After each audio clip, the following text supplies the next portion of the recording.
Good afternoon, and thank you for joining us today. Today I will cover two areas in my remarks: the pre-budget report and the Fiscal Responsibility Panel's 2020 annual assessment. This past year has been challenging, to say the least. The COVID-19 pandemic brought an unprecedented level of economic hardship for Bermuda and its people and caused a significant decline in government revenues. Today we are issuing the government's pre-budget report in advance of the 2020-2021 budget, a report that appropriately reflects the impact of the coronavirus on our economy and will provide everyone with an opportunity to understand the focus of the next budget. It would also allow the people of Bermuda to provide feedback that will be valuable as the government prepares the 2021-2022 budget. Preparing the 2021-2022 budget will be challenging given the unprecedented uncertainties in the context of the COVID-19 pandemic. And as I highlighted in my ministerial statement made in the House of Assembly late last year, in fiscal year 2020-2021, the government took unprecedented policy actions to redirect existing resources towards health and social support measures. Other factors which have had an impact on the framing and composition of the 2021-2022 budget include continuing deficits, high debt levels, and the debt ceiling, government's 2020 general election campaign platform, and the 2020 speech from the throne, economic considerations, taxation sensitivities, continuation of zero-based budgeting that will include a public service value assessment and to provide for a better quality portrayal of the range of services delivered by the government of Bermuda, feedback from the pre-budget report in advance of fiscal year 2021-2022, risks facing the country, and the implementation of the government's fiscal strategy, which is to reduce net debt and balance the budget by 2023-2024. The pre-budget report will be available this afternoon on the government portal at www.gov.bm/pre-budget report. However, before this release, I want to advise the public on a material change in the 2019-2020 financial performance as a result of an accounting adjustment. While it has been a challenging period due to COVID-19, there are other significant challenges the government has had to remain focused on. One of those is the failed development at Caroline Bay. As you will recall, in 2019, the government was forced to respond to legal demands on its guarantees of the project loans. It did so by purchasing the loans as opposed to direct repayment of the guaranteed loans, to avail itself of all legal remedies available to the lenders. Around the same time, the government also purchased claims related to subcontractors who remained unpaid for up to 1.5 years, many of whom are Bermudian and were struggling. The rights attached to the loans and the subcontractor claims allowed the government to petition to the Supreme Court of Bermuda for the winding up of Georges Bay Limited, the corporate entity that owned the assets subject to the guaranteed loans, and the appointment of joint provisional liquidators to take control of the companies and its assets. The liquidation process is still ongoing, and thus the GBL assets are still under the control of the JPLs. Therefore, while we expect control to transfer to the government during this year, the government currently only has a claim on those assets. This has an impact on valuing the claims according to public sector accounting standards. Our accountants and advisors have concluded and considering the current status of the liquidation process, they do not have enough information for the joint provisional liquidators to provide a valuation range for accounting purposes at this time. Therefore, the claims assets have been written down by $183.3 million to a nominal value of $1,000. It is important to understand that this does not mean the asset is worthless. In fact, once the government obtains control, we expect to restructure the assets as a going concern. The government has engaged professional advisors to assist in the development of a realization strategy that seeks to maximize the value of the government's claim. With the successful execution of any realization strategy, we expect to see value flow back into the financial statements. However, there are still a lot of challenges to overcome in order to obtain a return on the Caroline Bay assets. Although a non-cash write-down, it is of significant value, and it is a stark reminder that there can be a real cost to a government guarantee. Our budget process is clear and transparent, and this pre-budget report explains the complex issues and factors driving the government's fiscal policy decisions, while also giving everyone an opportunity to participate by way of giving us your views. I encourage everyone to please take the time to read the pre-budget report, and once you have read it, submit your thoughts, recommendations, and concerns by email to openbudget@gov.bm. We anticipate that this report will give the public a better understanding of our aims and objectives and encourage discussions on the budget strategy and how effectively it deals with our current economic and social priorities, especially as we continue to navigate through this pandemic and the uncertainty it brings. This report will also allow stakeholders, such as business and social groups, to understand and comment on options for the next budget. This can give stakeholders confidence that the administration's budget policies are grounded in longer-term fiscal and budget strategies. As we have done in previous years, we will also have a series of meetings in the coming weeks with members of the international business community, the Chamber of Commerce, local businesses, as well as the Trade Union Congress. Due to the pandemic, our meetings this year will be virtual. Once the consultation period has ended, around February the 1st, we will carefully evaluate all responses we receive as we finalize the budget. Once again, we post the pre-budget report on the Bermuda government portal at www.gov.bm/pre-budget report. I encourage everyone to please take the time to read it and submit your thoughts. We want to hear from you. On Friday, the 26th of February, I will deliver the 2021-2022 budget statement in the House of Assembly. Today, we are also releasing the Fiscal Responsibility Panel 2020 Annual Assessment. Established in 2015, the panel was created to increase transparency and international credibility, an international independent committee to review, monitor, assess, and publicly report on the fiscal progress of the government.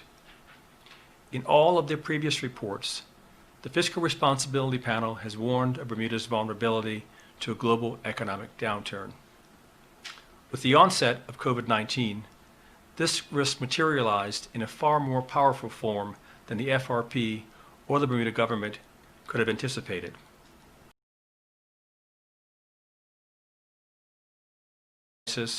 And not of our making. It has had profound impacts on Bermuda's economy and our public finances. This government's immediate response to the crisis was swift and broadly appropriate, both concerning health-related and emergency economic measures in support of workers and businesses. The report can be found on the Ministry of Finance section of the Bermuda government portal and will be laid before the legislature when Parliament returns next month.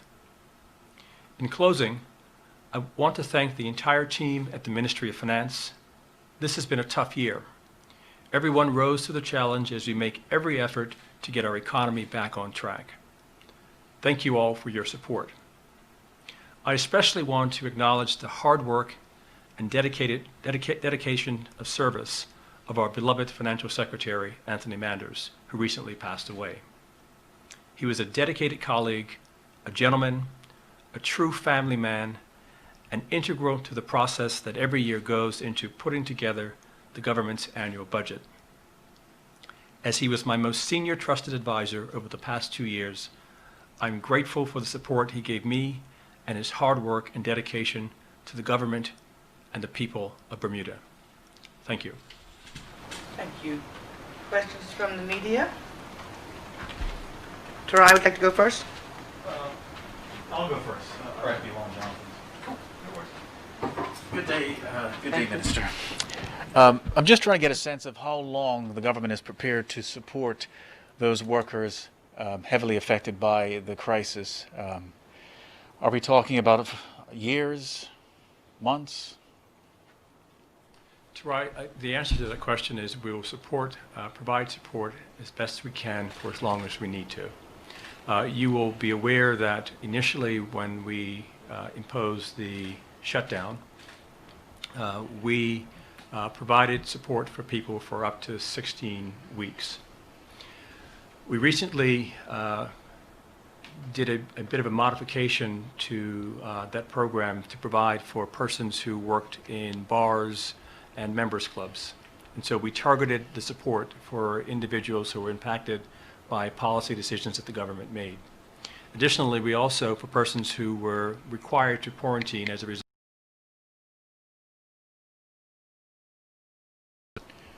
My expectation is that at some point in time, those restrictions will be relieved and folks can go back to some semblance of normalcy. However, to the degree that we can manage and keep our numbers at reasonable levels, the necessity of the government having to step in to provide this kind of support reduces. I would say, however, that there are people who worked in industries that have been negatively impacted by the virus, and those parts of the economy are taking longer to recover. And so, inasmuch as those persons require support, financial assistance is available to them, as is the supplemental unemployment benefit. This upcoming budget has been described as one of the most, or the most important budget in the history of this country. You agree? I think any budget, this will be my third one, is an important milestone in a country's history. This one, in light of the challenges that we faced over the course of the last year, will certainly be challenging, but also important because it will set for people to understand and to know what the government's strategy is for moving the country forward as we move past this pandemic. Lastly, is there any update on GenCom repaying the government for that $11 million paid on its behalf for the redundancies at Fairmont? We continue to be engaged in a process. You will be reminded that we did take some action by issuing a notice to them back in December. We have been in regular dialogue with them, and I would say that the discussions are progressing. Thank you, Minister.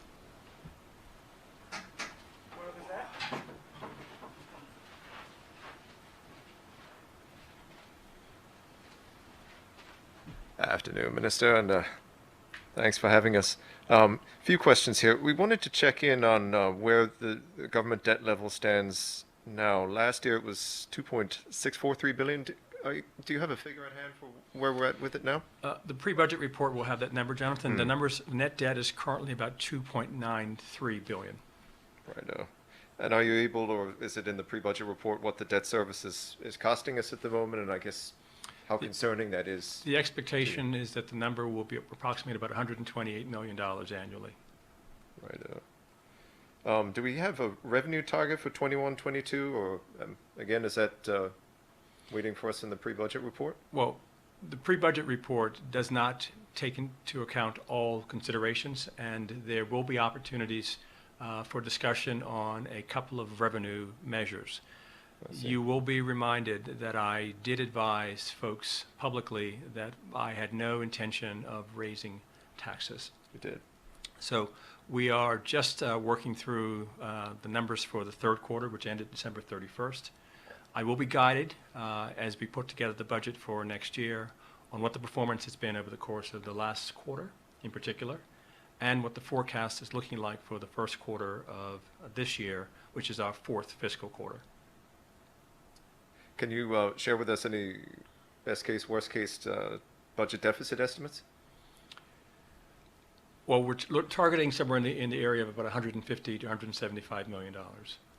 I would like that number to be smaller, and that's why the next couple of weeks are going to be really important. Righto. In terms of, tourism revenue is probably not going to significantly return this year. Does the government have enough contingency funds, as it were? And if you don't, do you have any thoughts on how that would be addressed? Well, we don't expect a full return of the tourism revenue until 2023, 2024. One of the strategies that we employed back in August when we went out to market to raise money, and you'll recall that I ended up at the end of the day increasing the size of the offering.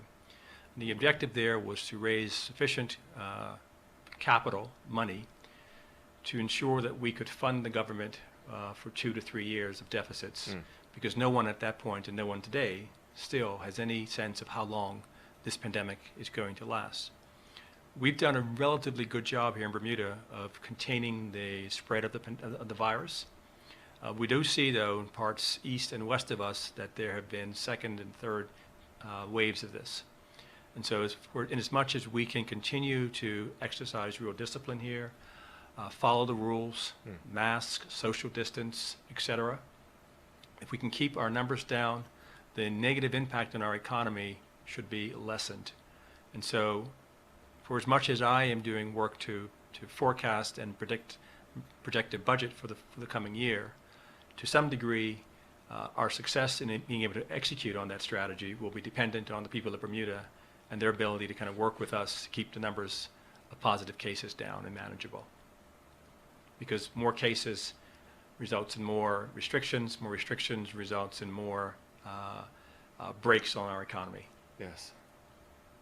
In terms of infrastructure projects, there's been this plan of rolling out some of these to get people working again. Are there any ones in particular that we can look forward to coming up that'll people will be working on? I think so my responsibility has been to find the funding for these projects, and I've left the selection and the spending of the money on projects to the Colonel, Minister for Works and Engineering.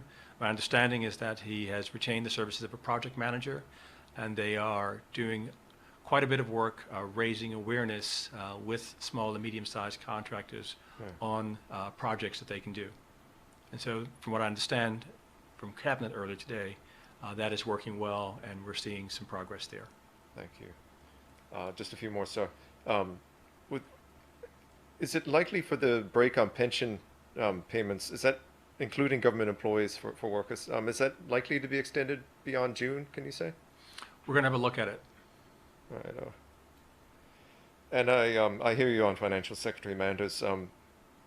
We hear you say, so it's still the budget's still set to go ahead on February 26th as planned. Can you tell us a bit about what the impact, I mean, he, as you say, is a key figure in the ministry, what the impact has been on the pre-budget report and the budget? Did that play any role? I think the pre-budget report was supposed to come out in December. Originally, my plan was to release the pre-budget report before Christmas.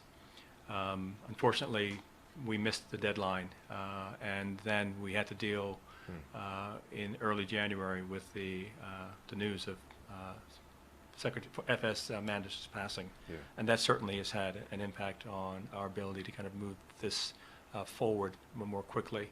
I feel relatively comfortable that we will be positioned to deliver the budget statement on the 26th of February, and we'll marshal the resources to get the work done. Thanks, sir. And a last one here. Is there any concern in the ministry with yourself, now that in the U.S. we have the Democrats controlling the White House and the Congress, with regards to the tax status of companies in Bermuda, international companies? Bermuda has had a long history of working with successive governments in the United States, whether they be Republican-led or Democrat-led. So we're looking forward to the new administration coming in tomorrow, and we will do as we've always done. Look forward to working with people on constructive solutions to any challenges that we face. Minister, thank you. Thank you. Thank you, members of the media. That concludes our press conference for today.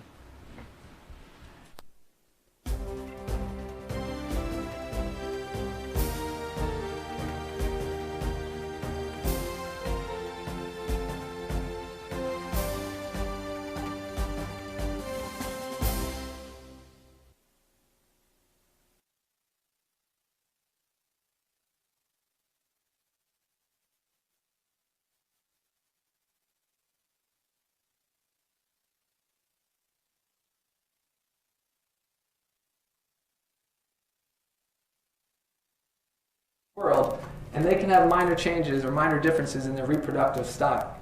So all the evidence we have to separate one animal from the next is, in my opinion, kind of superficial.